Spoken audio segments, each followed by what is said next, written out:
নিরামিষি সবজি রান্না করব। করলা ভেজে নিয়েছি, আলু ভেজে নিয়েছি। তেলটা গরম হয়ে গেছে, পাঁচফোড়ন দেব আর একটা শুকনো মরিচ দিয়েছি।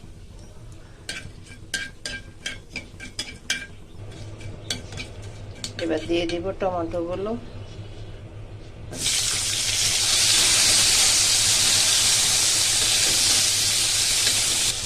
চার পাঁচটা কাঁচামরিচ কুচিয়ে নিয়েছি, দিয়ে দিলাম।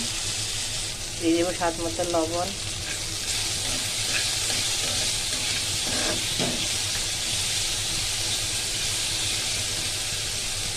দিয়ে দেবো হলুদ।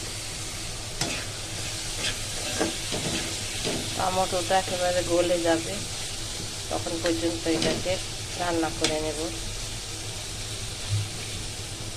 যে টমেটোটা গলে গেছে, শিমের বিচি, কাঁচা শিমের বিচি একটু ভাপিয়ে রেখেছিলাম, সেটা দিয়ে দিব।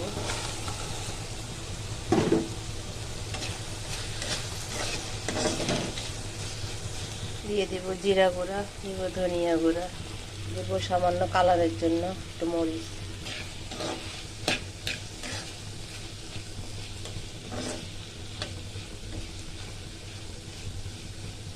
এটা ভালো করে একটু কষে কষাবো কিছুক্ষণ। আমার আদা দিতে মনে ছিল না, এখানে একটু আদা দিয়ে দিলাম।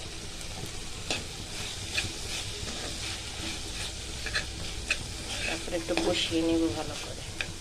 কষানো হয়ে গেছে, এখন করলা আর আলুগুলো দিয়ে দিব।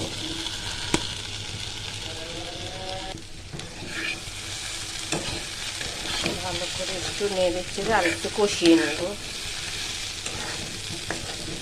কিছুক্ষণ কষানোর পরে তারপরে জল দিয়ে দিব।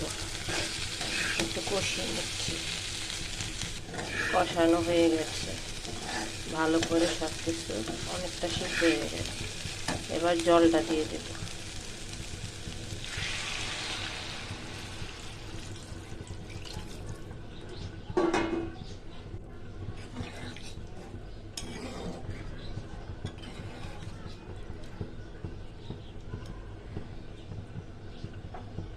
এটাকে কিছুক্ষণ ফুটতে দেব। এটার সাথে ধনিয়া পাতাটা দিয়ে দিলাম, ইচ্ছা করে গরম মশলাও দিতে পারেন। আমি ধনিয়া পাতা দিচ্ছি।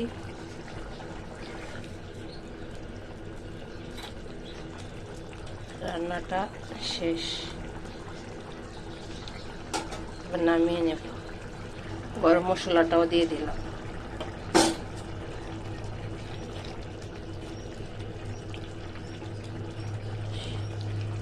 শীতের রান্নাটা শেষ হয়ে গেল। এভাবে একবার বানিয়ে খেয়ে দেখবেন, ভালোই লাগে নিরামিষের দিনে। রান্নাটা শেষ।